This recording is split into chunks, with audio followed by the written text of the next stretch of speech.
Bonsoir à tous et bienvenue dans cette nouvelle histoire. Avant de commencer, prenez une seconde pour vous abonner, aimer la vidéo et laisser en commentaire. Votre soutien est essentiel et chaque geste me permet de continuer à vous offrir des récits intenses, émouvants et inoubliables. Aujourd'hui, je vais vous raconter l'histoire d'Élise Garnier et d'Adrien Lefebvre. Une histoire de rupture, de secrets et de choix impossibles. Une histoire où l'amour et la douleur se mélangent, où le passé frappe à la porte au moment le plus inattendu. La pluie tombait doucement sur les toits de Paris. Le ciel était lourd, gris, presque étouffant. Dans un appartement du 6e arrondissement, Élise Garnier fixait une pile de papiers posée sur la table basse. C'étaient les papiers du divorce. Chaque signature représentait un morceau de son cœur qui s'effondrait. Elle inspira profondément, ses doigts tremblaient. Adrien Lefebvre, son mari, ou plutôt son ex-mari, venait de franchir la porte pour la dernière fois. Le silence qu'il laissait derrière lui était plus assourdissant que n'importe quelle dispute. Élise ferma les yeux. Elle revit leurs premiers jours ensemble. Leur rencontre à une réception d'entreprise. Son sourire arrogant mais charmeur. Les dîners aux chandelles. Les voyages improvisés à Rome, Barcelone, Marrakech. Tout cela n'était plus qu'un souvenir lointain. Elle murmura, presque sans voix, « Voilà, c'est fini ». Ses mains serrèrent le dossier. Une larme glissa sur sa joue. Soudain, son téléphone vibra. Un appel de Camille, sa meilleure amie. « Élise ? Oui ?» répondit-elle d'une voix cassée. « Tu as signé ? Oui, c'est fait. Oh mon Dieu, je suis tellement désolée. Mais écoute-moi, tu es forte, tu vas te relever. » Élise ne répondit pas tout de suite. Elle fixait la fenêtre où les gouttes de pluie formaient des rivières minuscules. Elle avait l'impression que le monde entier pleurait avec elle. Adrien n'était pas un homme ordinaire. C'était un millionnaire. Un homme respecté, puissant, redouté dans le monde des affaires. Un homme admiré pour son élégance, envié pour sa fortune. Mais derrière cette image brillante se cachait un mari distant, froid et parfois cruel. Ses absences répétées, ses silences interminables, ses secrets. Élise avait essayé. Elle avait pardonné, attendu, espéré. Mais l'amour ne suffisait plus. Camille reprit au téléphone. « Élise, tu m'entends ? » ?»« Oui, je t'entends. Tu n'es pas seule. Promets-moi que tu ne vas pas t'effondrer. »« Je ne sais pas, Camille. Je ne sais plus qui je suis sans lui. » Un silence lourd s'installa. Puis Élise lâcha dans un souffle. « J'ai l'impression que je viens de perdre une partie de moi-même. » Elle raccrocha doucement. La pièce était plongée dans la pénombre. Elle s'assit sur le canapé, entourée de souvenirs trop lourds. Les photos de mariage, le parfum d'Adrien qui flottait encore dans l'air. Et ce silence, toujours ce silence. La nuit venait de tomber. Paris brillait au loin, mais pour Élise, le monde s'était éteint. Elle n'imaginait pas, à cet instant, que dans quelques semaines, sa vie allait basculer encore une fois. Le matin s'annonçait pâle et froid. Un rayon timide filtrait à travers les rideaux de l'appartement d'Élise Garnier.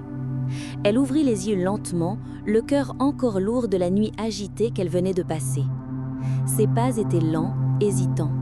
Elle se traîna vers la cuisine, attrapa une tasse, fit couler du café. L'odeur aurait dû la réconforter, mais au lieu de ça, une nausée soudaine la submergea. Elle lâcha la tasse, manqua de peu de la faire tomber. Elle courut jusqu'à la salle de bain, le souffle court, les mains tremblantes. Accroupie devant le miroir, elle murmura « Mais qu'est-ce qui m'arrive ?» Les jours suivants, les symptômes se répétèrent. La fatigue, les vertiges, les nausées matinales. Au début, elle mit ça sur le compte du stress, de la tristesse, du divorce. Mais au fond d'elle, une pensée commençait à grandir. Une pensée qu'elle refusait encore de croire. Un samedi matin, incapable de supporter davantage le doute, Élise sortit. Elle marcha dans les rues de Paris, l'écharpe serrée autour du cou, comme pour se protéger du monde extérieur. Ses pas l'amenèrent dans une petite pharmacie discrète, au coin d'une rue. La pharmacienne l'accueillit d'un sourire professionnel. « Bonjour madame, je peux vous aider ?» Élise hésita, sa voix presque éteinte. « Oui, je voudrais un test de grossesse. » La phrase resta suspendue dans l'air. Elle eut l'impression que tout le magasin s'était arrêté. La pharmacienne, habituée à ce genre de demande, hocha simplement la tête et lui tendit une boîte. « Voilà, tout est indiqué sur la notice. » Élise paya rapidement, évitant les regards. Elle serra la boîte dans son sac, comme un secret trop lourd à porter. De retour chez elle, ses mains tremblaient en déchirant l'emballage. Chaque geste semblait irréel. Elle suivit les instructions, le souffle court. Puis, elle attendit. 1 minute, 2 minutes. Les secondes paraissaient des heures. Quand enfin le résultat apparut, son cœur s'arrêta. 2 lignes, claires, nettes, incontestables. « Non, non, ce n'est pas possible », murmura-t-elle. Elle s'assit au sol, le test entre les mains. Ses larmes coulèrent sans qu'elle puisse les retenir. Tout se mélangeait dans sa tête, le divorce, la solitude et maintenant, cette vie qui grandissait en elle. Soudain, son téléphone vibra, un appel de Camille. Élise hésita à décrocher, mais finit par répondre. « Allô ? Élise, ta voix est étrange, ça va ?» Élise inspira, hésita, puis lâcha la vérité. « Camille, je suis enceinte. » Un silence de l'autre côté, puis un cri étouffé. « Quoi ? Mais Adrien ?» « Oui, » répondit Élise, la voix brisée. « Oh mon Dieu !» Élise porta une main à son ventre, un ventre encore plat, mais qui cachait déjà un secret immense. « Je ne sais pas quoi faire, Camille. Je suis perdue, Camille. Je suis perdue. » Son amie essaya de la rassurer. « Écoute, tu n'es pas seule, tu vas réfléchir, tu as encore le temps. Mais ce bébé, c'est une part de toi, une part de lui aussi. » Élise sentit un frisson parcourir son corps. Elle avait toujours rêvé d'être mère, mais pas comme ça, pas dans ces conditions, pas après un divorce. Elle murmura presque pour elle-même. « Et si c'était le signe que mon histoire avec Adrien n'était pas vraiment terminée ?» Camille resta silencieuse, car au fond, elle savait que cette révélation allait tout changer. Élise, encore bouleversée, se leva lentement. Elle regarda son reflet dans le miroir. Ses yeux étaient rouges, fatigués. Mais derrière la peur brillait une lueur fragile. La lueur d'une nouvelle vie, d'un avenir incertain et d'une décision qui allait tout bouleverser. Paris brillait sous un soleil d'hiver. Les passants marchaient vite, les mains dans les poches, pressés d'échapper au froid. Élise Garnier, elle, avançait lentement, comme si chaque pas pesait une tonne. Elle venait de quitter son appartement, incapable de rester enfermée avec ses pensées. Son manteau beige fermé jusqu'au cou, elle traversait le jardin du Luxembourg, les yeux perdus. Dans son sac, caché au fond d'une poche, se trouvait le test de grossesse. Chaque fois qu'elle y pensait, son cœur s'emballait. Elle s'assit sur un banc, observa les enfants qui jouaient au loin. Leur rire résonnait comme une musique qu'elle n'avait jamais vraiment écoutée. Ses mains glissèrent instinctivement sur son ventre encore plat. « Suis-je prête ?» pensa-t-elle. « Puis-je vraiment élever un enfant seul ?» Un groupe de pigeons s'envola brusquement. Élise sursauta, comme si ses propres doutes prenaient forme autour d'elle. Soudain, une voix familière interrompit ses pensées. « Élise ?» Elle leva la tête. C'était Julien, un ancien camarade d'université. Un visage qu'elle n'avait pas vu depuis longtemps. Toujours le même regard doux, toujours ce sourire timide. « Julien ?» dit-elle, un peu surprise. « Ça alors, ça fait des années, tu vas bien ?» Elle hésita. « Disons que j'ai connu des jours meilleurs. » Il s'assit à côté d'elle, croisa les bras. « J'ai entendu parler du divorce, je suis désolée. » Elle hocha la tête, incapable de trouver les mots. Un silence s'installa. Puis il ajouta doucement. « Tu sais, tu as toujours été forte. Même à la fac, je me souviens, tu n'abandonnais jamais. » Ces paroles la touchèrent plus qu'elle ne l'avoua. Mais au fond d'elle, une tempête continuait de gronder. Elle finit par murmurer « Julien, et si je te disais que je ne suis pas vraiment seule ?» Il la regarda intrigué. « Comment ça ?» Élise inspira profondément. « Je suis enceinte. » Le silence fut lourd. Julien resta figé, surpris. Puis son regard s'adoucit. « C'est une nouvelle énorme, Élise. » Elle détourna les yeux, presque honteuse. « Oui, et ce n'était pas prévu. » Il réfléchit un instant, puis demanda « Tu veux le garder ?» Cette question la transperça comme une flèche. Élise serra ses mains, nerveuse. « Je ne sais pas, je suis perdue. » Julien posa une main amicale sur son épaule. « Peu importe ta décision, fais-la pour toi, pas pour les autres. » Ces mots résonnèrent longtemps en elle. Quand elle rentra chez elle, la nuit tombait déjà. Elle alluma une bougie, s'assit devant son carnet et écrivit « Je vais être mère. Que je le veuille ou non, cette vie existe déjà. La question n'est pas de savoir si je peux, mais si j'ai le courage de l'assumer seule. Elle ferma les yeux, une larme roula sur sa joue. Puis, dans le silence de son appartement, elle entendit presque une voix intérieure chuchoter. « Ce bébé est ton choix. Et peut-être ton salut. » Mais au fond de son cœur, une peur plus grande que toutes les autres persistait. Et si Adrien découvrait la vérité? Le temps avait passé. Quelques semaines seulement depuis le divorce, mais pour Élise, cela ressemblait à une éternité.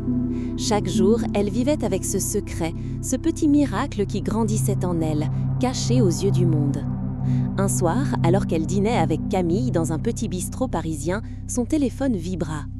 Elle soupira d'abord, croyant à un simple message publicitaire. Mais quand ses yeux se posèrent sur l'écran, son cœur s'arrêta. Adrien Lefebvre. Elle sentit son souffle se bloquer, ses mains devinrent moites. Camille, attentive, remarqua aussitôt son malaise. « Qui est-ce » demanda-t-elle. Élise avala difficilement sa salive.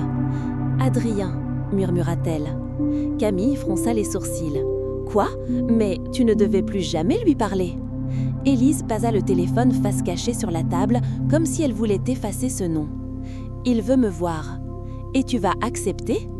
Élise resta silencieuse. Son regard se perdit dans la foule du bistrot. Le message était court, presque brutal. « Je dois te parler, c'est important. » Cette nuit-là, Élise ne dormit pas. Elle tournait dans son lit, la main sur son ventre. Chaque battement de son cœur résonnait dans sa tête comme une alarme. Devait-elle l'ignorer ou affronter son passé? Au matin, elle céda. Elle accepta de le rencontrer. Le lendemain, elle entra dans un café élégant près du Louvre. Les murs en velours rouge, les lustres de cristal, l'ambiance chic, tout rappelait un monde auquel elle n'appartenait plus. Elle s'installa à une table, les mains serrées autour de sa tasse de thé. Son regard scrutait l'entrée, nerveux. Quelques minutes plus tard, il apparut. Adrien Lefebvre. Toujours aussi imposant, vêtu d'un costume sombre parfaitement taillé. Ses cheveux, légèrement décoiffés, lui donnaient un air moins strict, presque humain. Mais ses yeux perçants qu'elle avait tant aimés et tant détestés, la transpercèrent instantanément. Il s'approcha. « Bonjour Élise ». Sa voix grave la fit frissonner malgré elle. « Adrien », dit-elle en évitant son regard. Il s'assit en face d'elle. Un silence pesant s'installa. On n'entendait que le bruit des tasses et des conversations autour. Finalement, il parla. « Je sais que je suis le dernier homme que tu veux voir, mais j'ai fait une erreur. » Élise se crispa. « Une erreur? Tu appelles ça une erreur? Tu m'as brisé, Adrien. Tu as détruit notre mariage. » Il baissa les yeux, pour une fois sans arrogance. « Je sais, et je le regrette. » Elle éclata presque de rire, amère. « Regretter, tu regrettes seulement quand tu perds ce que tu possédais. Mais moi, Adrien, je ne suis pas un objet. » Il leva les yeux vers elle, et dans son regard brillait quelque chose de nouveau. Pas l'orgueil, pas la colère, mais une sincérité qu'elle n'avait pas vue depuis longtemps. « Il ne suis pas venu pour me justifier, je suis venu parce que je ne peux pas tourner la page. » Élise serra les dents, ses mains tremblaient. Elle posa une main sur son ventre, instinctivement. Adrien le remarqua. Il fronça les sourcils. « Élise, est-ce que tu vas bien ?» Elle retira rapidement sa main, gênée. « Ce n'est pas ton problème. »« Si, tout ce qui te concerne sera toujours mon problème. » Ces mots résonnèrent dans son cœur comme une flèche, mais elle détourna les yeux, refusant de céder. Adrien se pencha légèrement vers elle. « Donne-moi une chance de réparer. Je ne demande pas ton pardon, juste une seconde chance. » Élise se leva brusquement, son manteau serré autour d'elle. Son regard brilla d'un mélange de larmes et de colère. « Tu arrives trop tard, Adrien. » Elle quitta le café sans se retourner. Mais dans son ventre, un mouvement léger, imperceptible, lui rappela que le passé n'était pas prêt à disparaître. Le soir tombait sur Paris. Les réverbères s'allumaient un à un, dessinant une lueur dorée sur les pavés humides. Élise rentrait chez elle, le cœur battant encore de leur rencontre au café. Les paroles d'Adrien résonnaient dans sa tête comme un écho qu'elle n'arrivait pas à chasser. « Donne-moi une chance de réparer. Tout ce qui te concerne sera toujours mon problème. » Elle se laissa tomber sur son canapé, épuisée. Son téléphone vibra. Un nouveau message. Adrien encore. « Je ne peux pas en rester là. Je veux comprendre. S'il te plaît, parle-moi. » Élise hésita. Son instinct criait de couper tout contact. Mais son cœur, malgré elle, voulait des réponses. Finalement, elle tapa quelques mots. « Demain soir, chez moi, mais une seule fois, Adrien. » Le lendemain, 20h, on frappa à la porte. Élise inspira profondément avant d'ouvrir.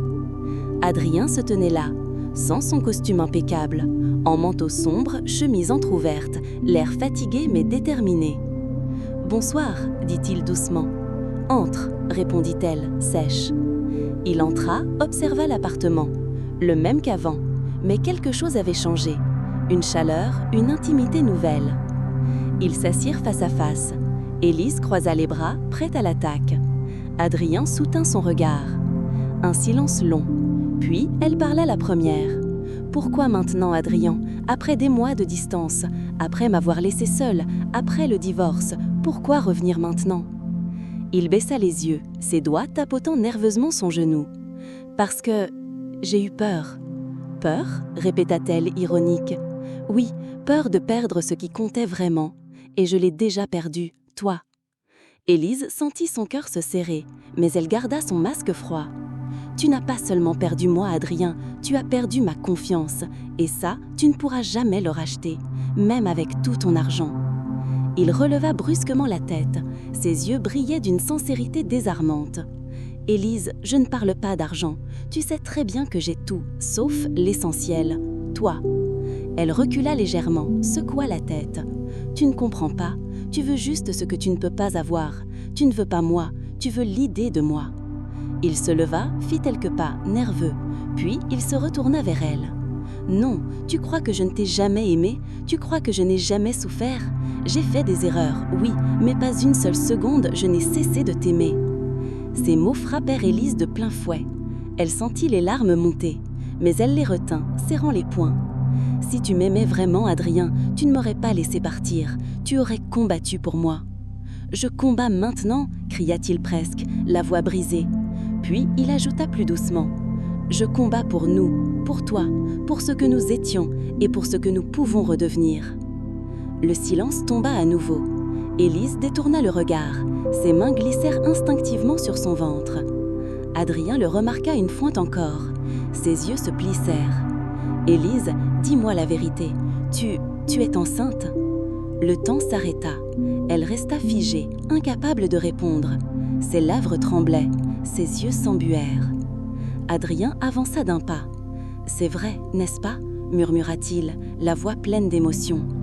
Élise inspira profondément, puis éclata. « Oui, je suis enceinte, Adrien, mais ce n'est pas une raison pour croire que tu peux revenir dans ma vie comme si de rien n'était. » Adrien resta immobile, le choc se lisait sur son visage.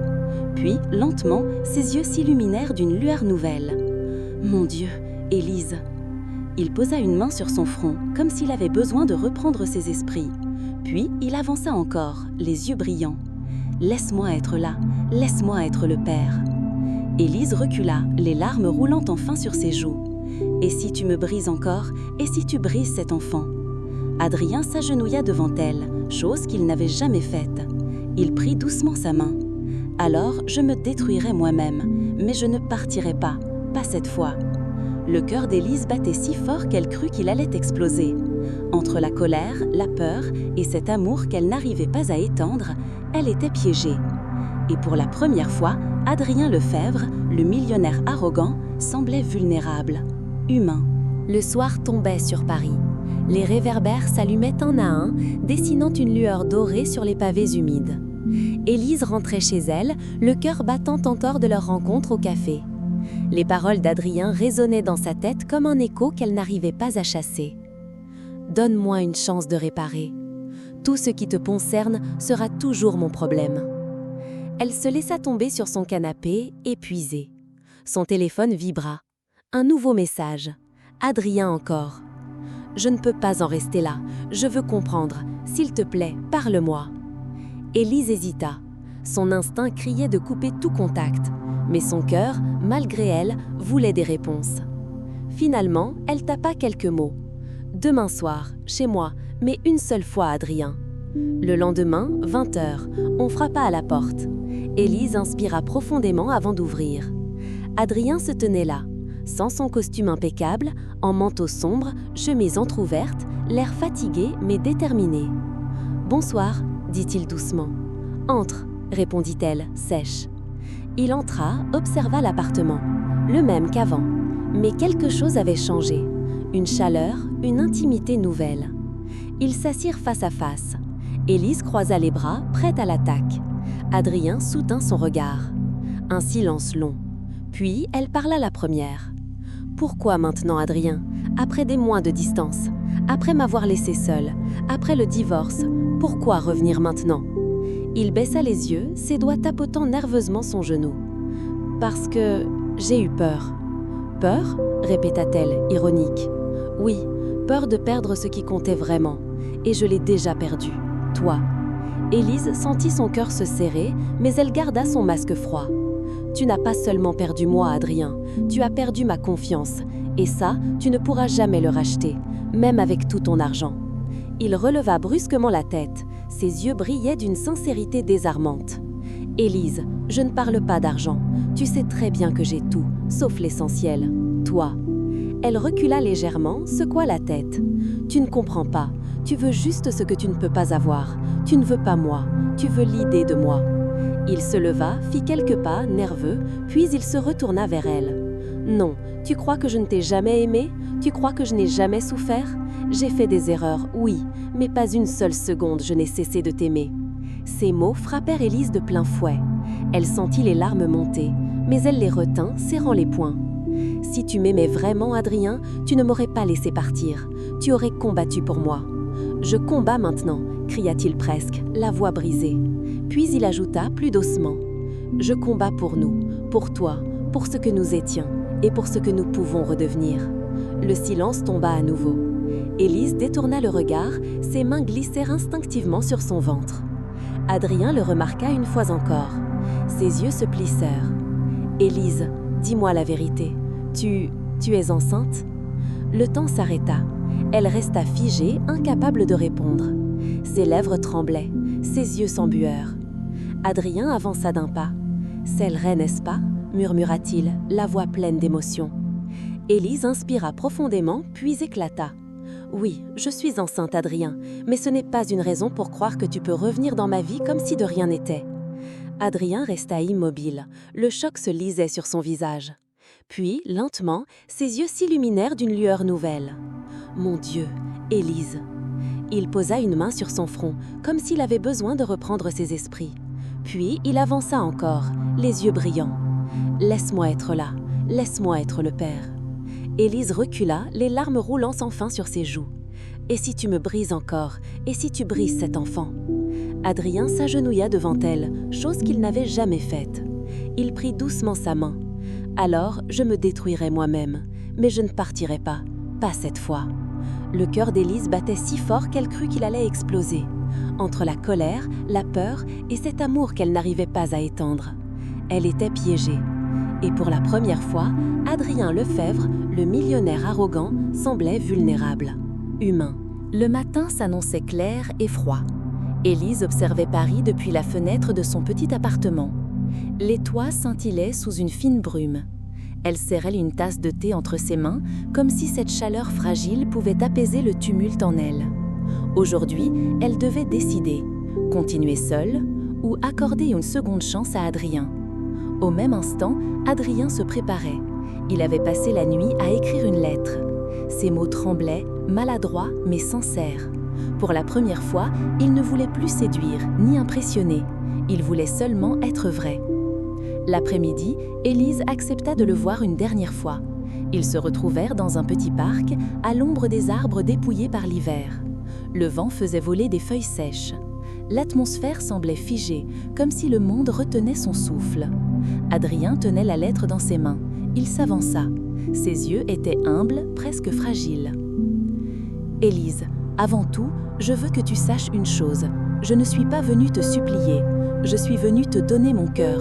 Pour de vrai. » Il tendit la lettre. Élise hésita. Ses doigts tremblaient lorsqu'elle la prit. Elle lut en silence. Les phrases étaient simples, pas de grandes promesses, seulement des regrets, des aveux et un espoir timide. « Si tu choisis de me fermer la porte, je comprendrai. Mais sache que mon amour pour toi et pour cet enfant restera, toujours. » Les larmes montèrent aux yeux d'Élise. Elle leva enfin le regard. « Adrien, tu me demandes de croire encore, tu me demandes de risquer mon cœur, alors qu'il porte déjà tant de cicatrices. » Il s'approcha doucement. « Non, je ne te demande pas de risquer ton cœur, je te demande de me laisser réparer le mien, pour toi. » Un silence, long, lourd. Puis, Élise posa ses mains sur son ventre. « Cet enfant a besoin d'un père, mais pas d'un père absent, pas d'un père de façade. Si tu restes, Adrien, ce sera pour toujours, pas à moitié, pas seulement quand c'est facile. » Adrien hocha la tête, ses yeux brillants. « Pour toujours, » murmura-t-il. Élise ferma les yeux. Son souffle se brisa. Elle savait que le danger était là. Aimer encore, c'était souffrir peut-être. Mais ne pas aimer, c'était mourir à petit feu. Alors, elle inspira profondément, et lorsqu'elle rouvrit les yeux, elle fit le choix. Elle prit sa main, ses doigts s'entrelacèrent aux siens. D'accord, une dernière chance, mais une seule.